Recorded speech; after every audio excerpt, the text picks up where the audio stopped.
Recording is now on. So, welcome to week 12, day 2. We're going to talk today about rasterization, finally. So, rasterization is the process of putting pixels on the screen. And it's a different process than like how ray tracing works. Ray tracing is kind of the main alternative to rasterization. We're not going to talk about that today. So let me go over how rasterization works. Because basically what you got, right, is you got a bunch of triangles. And triangles are out there in the world somewhere. So maybe there's a triangle really far away. Maybe there's a triangle that's the same size, but it's a little bit closer. Right? Actually, let's draw this one in a different color.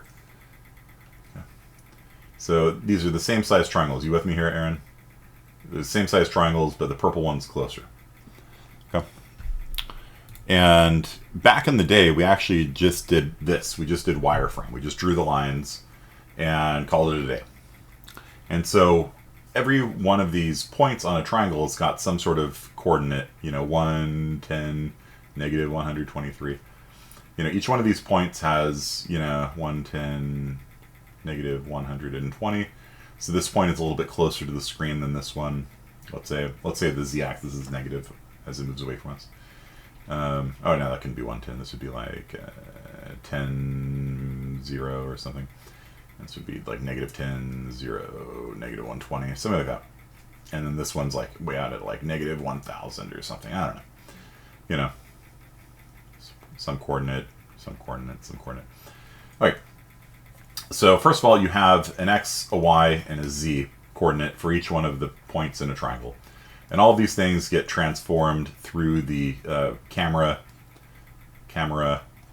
projection matrix.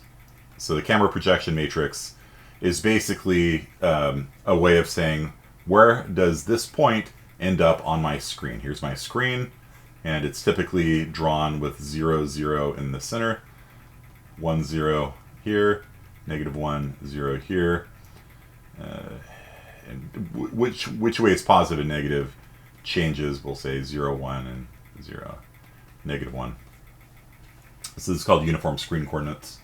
And so what you do is you have the camera set up. And the camera is essentially what it takes to move the camera from the world origin to wherever the camera is, with the rotation and the translation of the camera to the current point. And then it's got a field of view. It's got what's called a view frustrum. So the camera, which is looking at this thing, it's got a near clipping plane.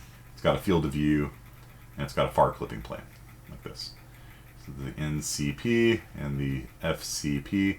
Anything outside of the far clipping plane doesn't get drawn. Anything outside of the field of view gets clipped, right? As well. Anything outside of the view frustrum doesn't get drawn either. And so there's visibility testing that's quite easy. You basically just say, is this triangle here... you do it like a dot product or cross product, I guess, and say, is it cross product? If it's, it has to be in front of both of those planes, right? In order for it to be drawn. And if it's not, remember the cross product can tell you if something's on the other side, left side or right side. So you cross product it, and if you get a negative number, actually a positive number in this case, it doesn't really matter, whichever one you do first. Then this will be clipped and it doesn't get drawn at all. So visibility. So one of the nice things about having a view frustrum like this is that you could very quickly discard triangles that just they're not going to appear on the screen at all. Okay? And if they are halfway on the screen, then they get clipped, right? So it'll draw like this part of the triangle and it doesn't draw that part. So anyhow, so you have your camera projection matrix, and the math behind it, I can't remember off the top of my head. It's complicated. But basically the idea is, what it takes to transform the camera over to here, and then it's got a view frustrum set up, and there's like sines and cosines and things like that involved in it, field of views fed in, and some other stuff. Anyway, so the point is you take each x, y, and z for each triangle and run it through the projection matrix, and that will render it to a spot on the screen. And so from the point of view of the camera over here, it'd probably, I don't know, I'm just kind of guessing based on the setup we have over here. It'll kind of look like this. And we've gone over line rasterization before, right? So if you have a starting point and an ending point, then you step one pixel at a time and you draw each pixel like that. If it's at an angle, then you step 1 pixel at a time and draw each of the pixels. And if you want to be fancy, you remember you go up the slope, and if it's not exactly a perfect, like a horizontal line is perfect, but if it's like a stair-step pattern, then you can like do anti-aliasing and draw a little bit in the gaps here and kind of anti-alias those things and get a nice non-jaggedy look to it.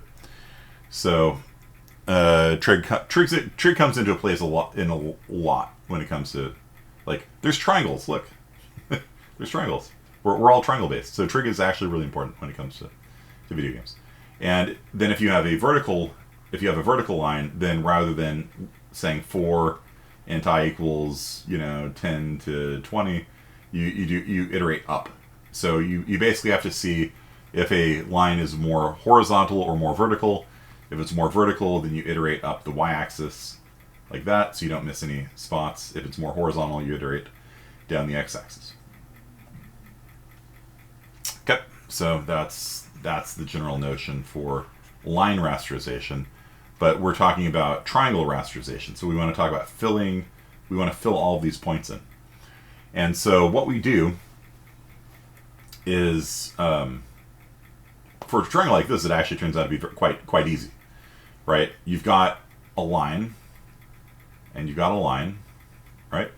So y is equal to mx plus b twice. You got some slope here, some slope here. Some y-intercept, whatever. It's some linear equation. And so what you do in order to rasterize this is you start at whatever the top row is, right? And you draw all of the pixels in the triangle on that row. And then you go to the next row. Well, what pixels do you draw? Line intercept. Look at that. So where does the slope of this line intersect the row? Which is, if x is equal to, or that'd be y. Yeah. So if y is so when y is equal to, let's say, I don't know what row is this, 10 or something. Then you say 10 is equal to whatever the slope is. The slope of that looks like about 1. It'll be easy. And the y-intercept is like 8 or something like that. So then x is equal to 2. So 1, 2. So at x equals 2 is where that line intercepts. And they do the same for the other one. You say x is equal to 4 there. That's x equals 4, x equals 2. And so you start at x equals 2 and fill that in with purple. You go to x equals 3, fill it in with purple. Go to x equals 4, fill it in with purple, and you're done with that row. And then you go down to y is equal to row 11, and you find where they intersect here and here, and you just fill all those in. And you just do that. It's just for each y, you just go across, start, end, fill in all the pixels in between. That's it. Now, that only works, though, if you have a flat-bottomed triangle like this, where that's why I said that this just happened to work out quite nicely. I didn't actually intend it that way, but it actually worked out quite nicely because this triangle has a flat bottom. So let me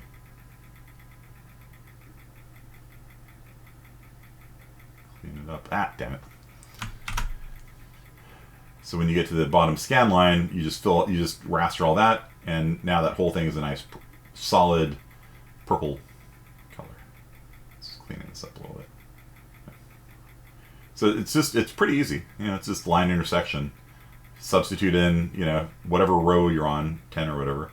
You got a slope, you got a y-intercept. You just, that tells you what x value it intersects that row. And you do that once for the left edge, once for the right edge, and you just fill in all the pixels in between. Now, how math, so it's slope intercept, yeah. Now, what happens though if the triangle looks like this? What if the triangle looks like this? Well, okay, it still works because it's a flat top. So flat top and flat bottom triangles, easy, right? It's the same code, right? You understand that? Like, all right, where does it intersect? Y is equal to 5. Okay, we do the y is equal to mx plus b, and we're like, okay, that's on x equals 6, and that's on x equals 10. X equals 6, x equals 10, and so we just fill in all 4 of the pixels in there, call it a day. So flat top, flat bottom, easy. Now, tricky bit. What happens if our triangle is not flat? What happens if it looks like this? Now you could do a little bit of like if, you know, because you know what rows you iterate across, because you have a bound, you can make a bounding box, right? And so you know the y min and the y max, right? And you could be like, for each one you do a line intersection test for all 3 of them, and discard the one that doesn't intersect, because this one's going to be like over here somewhere, right? You could do that. There's actually an easier way of doing it. Which one of these 3, we got point A, point B, and point C. Which one of these has the middle y value? B, right? So, check this out. What do we got? We got a flat bottom triangle. We got a flat top triangle. That's it. Yeah, yeah. I mean, you don't have to split them. You just, you know, basically use your algorithm for flat bottom triangles for this part, and use the algorithm for flat top triangles on this part, and that's it. You're done. So you just do the scanline algorithm. You just fill in all the colors as you go down for the flat bottom one. You do the same for the flat top one, and now you've colored in into the frame buffer all of the pixels for a triangle. And so frame buffer we should probably talk about. So frame buffer is the screen, essentially. You know, you can think of it as the screen. It's sometimes called a fragment buffer, for if you want to be technical. So every point on the screen has an R, a G, and a B value, right? So each point on the screen, and these values range from 0 to 255 for red, for green, for blue. If you're doing 8-bit color, 10-bit color is coming online. Still, support is not great for it. So, in addition to this, though, this is called your fragment buffer, because technically they don't correspond to pixels. So it used to be called a frame buffer because it was actually just the pixels, but nowadays you can do super sampling and things like that. So you can actually have like a 1080p image being drawn to the screen, but your fragment buffer is actually 4K in resolution. And then it will average the results together to do anti-aliasing, right? So they're called fragments, but it's a pixel. It's a pixel. It's just, technically it doesn't correspond one-to-one to the pixels on the screen. You can have a fragment buffer at a different resolution. For example, if you do the DLSS, NVIDIA's DLSS, which is deep learning super sampling, they render it, like if you have a 4K screen, they render the scene at 1080p, so a quarter of the pixels. So the fragment buffer is a quarter of the pixels. And then they use machine learning to generate a 4K image. So the fragment buffer is 1080p, and then they use AI to essentially sharpen the image and recover detail and things like that. But it has to be trained on this specific game. So DLSS doesn't work with any game. You have to train the AI on your game, and then it learns, if I see this, it should be this. And so the machine learning will actually generate a 4K image using a 1080p image, and it looks pretty good. Like if you really stare at it, you can see where it makes mistakes sometimes, but it's pretty good. But yeah, basically a fragment buffer, frame buffer, same idea.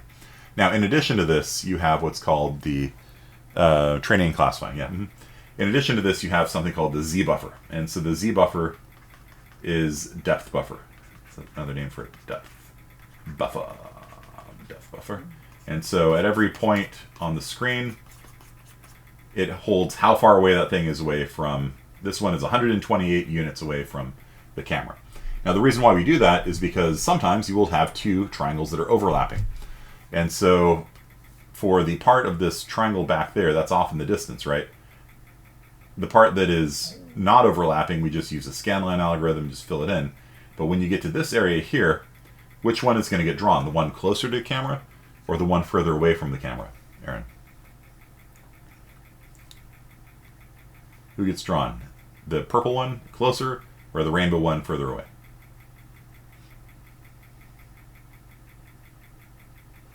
Nope, the one closer gets drawn.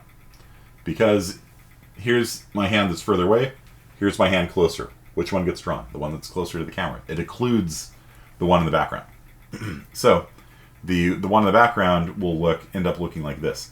And what happens is that when it tries drawing, like let's say to this pixel here, what it does is it checks the depth buffer. And so the depth buffer will say, oh, that point is 50 units away from the screen.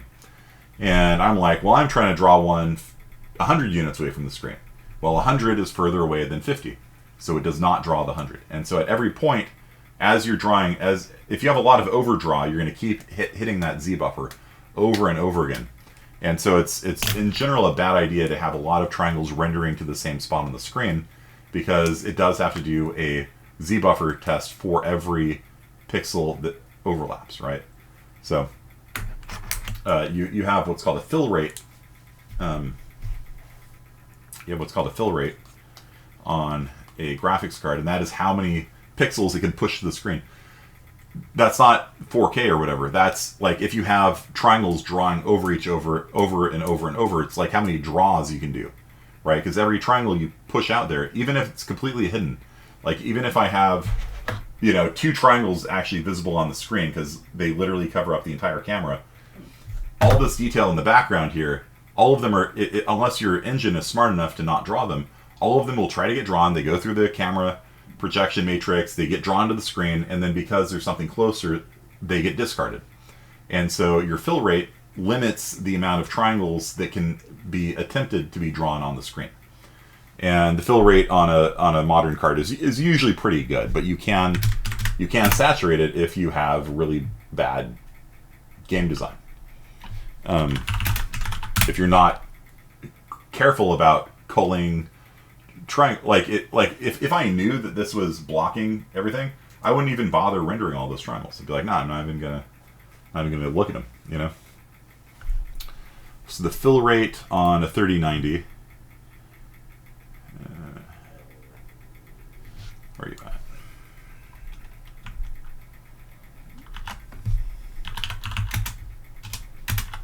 Does it tell us?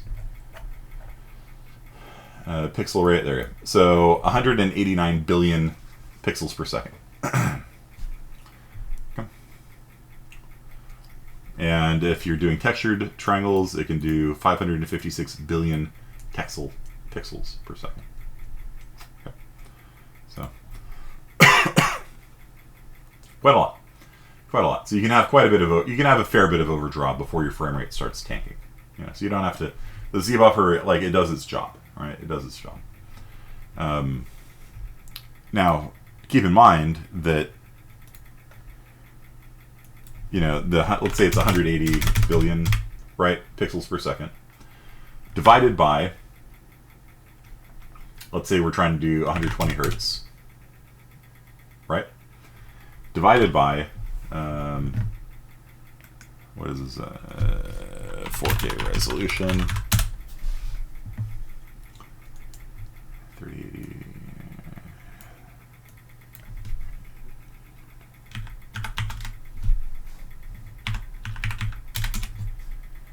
Divided by 829.4400. Yeah, so you know, if you're overdrawing your entire screen, you're actually not going to be able to get full performance. Okay. So you have to be careful with it. You know, those billions of pixels go by real fast. You know, because you have to divide by 120 frames per second, or whatever your target frame rate is, maybe 60, and then you have to realize that on a 4K screen, there's actually quite a lot of pixels. It's like 8 million pixels on the screen. So, yeah. What did you walk into? We're talking about rasterization today. Aaron wanted to know how rasterization works. So if you have a triangle over another triangle over another triangle, then especially if you have a really bad degenerate situation where it's like this, where they're just all over the same spot, then you're gonna run into a limit on your fill rate. And you know, small triangles don't have a lot of fill, you know, but if you're drawing over the entire screen, you know, triangle after triangle after triangle, you're probably doing something wrong. And so there is a limit on that. Okay, and so the ZBuffer handles conflicts when things are nearer or further away. And there's the famous ZBuffer conflict, which is, or Z fighting it's sometimes called. If two things draw at exactly the same depth from the screen, they'll flicker and shimmer, as sometimes it rounds up over one, and it sometimes rounds up over the other. So if you were to look at a Z buffer conflict, or a Z fighting, it's called, yeah, you get these weird rounding errors because you have a red plane and a gray plane at exactly the same depth. And this is actually quite common because we like to snap things down, right? We hit the N key and we snap them down to the same level. And so if you do that with planes, then they will draw right on top of each other. If you put a poster on a wall, if you put it exactly, if it's a 2D poster and you slap it directly on the wall, then it will flicker. And it's annoying. So you have to very, very slightly move it off the wall. But if you move it too far off, then people will be like, yo, you got a floating painting there, dude.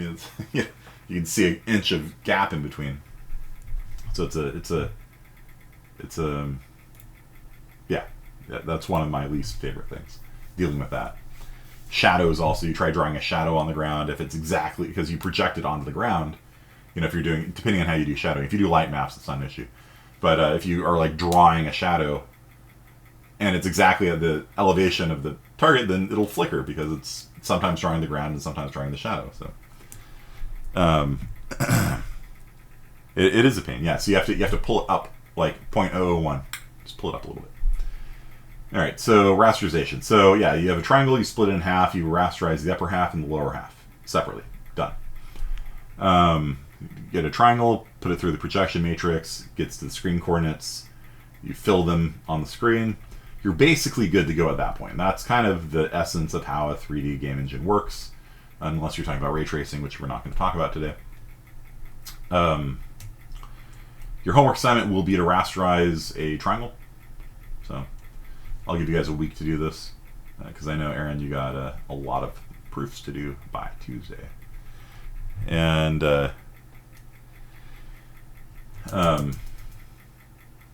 the only other thing I want to talk about today before you jet is coloring.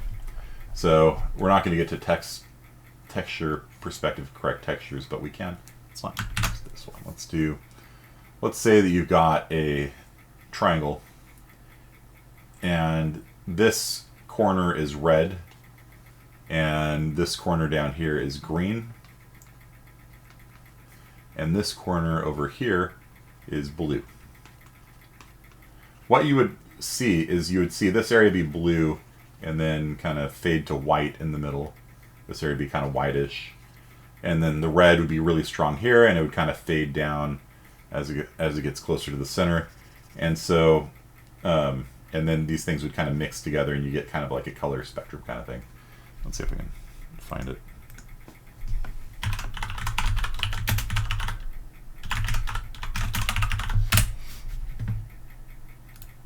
Yeah, like this. Like that. So you see what I mean? Like it kind of blends between the different colors. So, so we use something called barycentric coordinates to do that interpolation. So having single colored triangles is very easy. It's red, yay, But the interesting. Yeah, so they're gonna do cross product probably. Yeah, okay.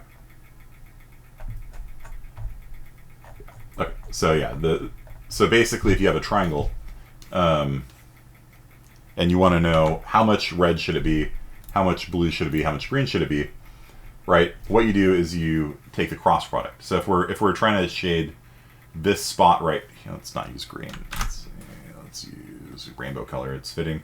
So let's say we're trying to figure out what color this spot should be. Well, it's kind of halfway between green and blue, so it should be like some sort of green-blue or something, not much red. You understand? Like, if it's closer to green, it's more green, right?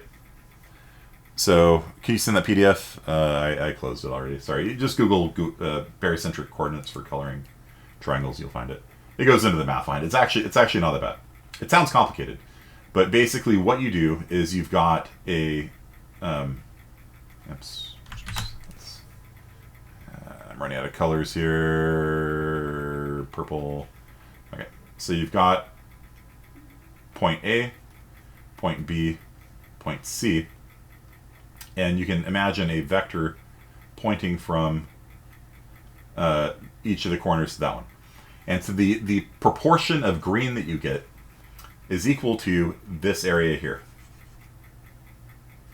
So what you do is you add together the areas of, this is A's, the triangle opposite you, the area of the triangle opposite you is your contribution to the color.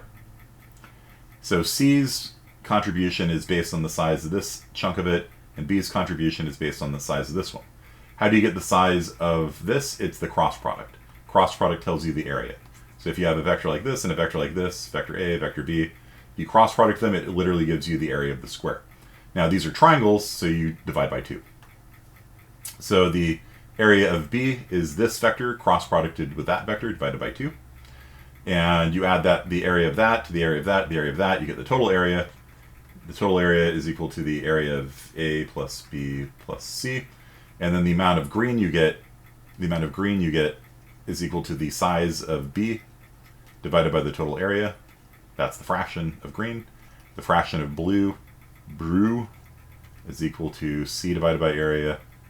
This, I shouldn't have named them the same thing as the points. This is point C and point A and point B. There we go. So A is just the size. It's the size of the area here. And the contribution due to red is equal to the size of A divided by area. So it does not have anything to do with that. No. You can literally just do cross product. So cross product, you cross product A with B, and that gives you the size of the square or the rectangle. And to get the size, because look, this is a parallelogram, like this. You see that? And so the area of B is half the size of the parallelogram. There. So the size of C is, you cross product A, this vector and this vector, and that gives you that whole area of the parallelogram. You divide it by 2, and you get that. Technically, you don't have to divide by 2 because everything is doubled, right? So it's kind of like this. So you add together this area, and this area, and you just take the relative fractions of each. And so if it's like, I don't know, 60% green, and it's 30% blue, and 10% red, then the output color is going to be, at this point, it's going to be, I need math, 0.6 times 2.5, 153. It's going to be 26, 153, and it's 30 times 70,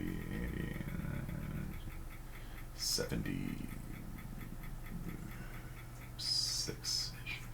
So the color at this point,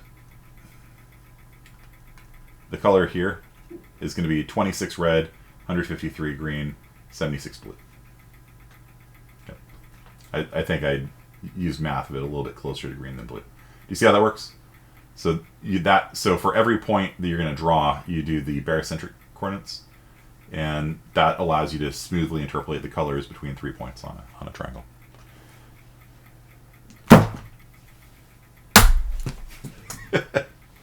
Mic drop. That's how it's done. Okay. That's how you do rasterization. Rasterization in half an hour. So that'll be your homework assignment. It'll be pushed out to your directory as rasterization, and it's basically that. You just you just draw a triangle on the screen, and use step 1, just draw a flat color triangle on the screen. You don't have to do the camera projection, in part because I forgot how the math works on it. I've looked it up before, and I could probably look it up again, but I when I was writing it myself, I just forgot how the camera projection matrix works. So it's all in screen coordinates as it is. So it just gives you a triangle in screen coordinates, and you just write all the pixels of the triangle to the screen. That's step 1, just do a flat color triangle. And then step 2 is use barycentric coordinates to interpolate the colors between the three vertices. You got it, Betancourt. You can do this. You know how to do colors, right? Color lib. You know how to use move cursor to a spot on the screen. Set background color to 26, 153, 76. Print out a space, and that color will appear on the screen in that coordinate. And you just got to draw like a triangle. And then if you want to get fancy, draw multiple triangles and use Z-buffering. And I animated mine so the triangles actually rotate around, and you can see them interpenetrating themselves based on their Z depths and things like that. So that was kind of fun. I was thinking about having it do that. I finished that over summer for my IS50B class over the summer. And I thought about having it display that every time somebody logs in. So it's like, you know, all these CSci 40 freshmen doing computer science for the first time, they log in, and like these spinning triangles like come out, and it forms like, welcome to CSci 40. You know, like some, because it's in low res, because it's in a terminal, you know, it would be like some 1980s like cyberpunk, you know, CSci 40, you know, and it would clear the screen, and people are like, what the hell is that, you know? Like the donut. Yeah, that's your first homework assignment. Have fun. So the brony. Yeah, you could do a donut. That wouldn't be too hard. Yeah, but once you can do one triangle, then you can do more triangles, right? So then you have to get into like obj files and like how do you hold a mesh, you know, and we can talk more about that next time. But this was a pretty good half hour, so I think that was a pretty solid introduction to rasterization. So I'll put you out the directory right now, and we'll call it a day. All right. Do you have any questions? Let me know. Peace out.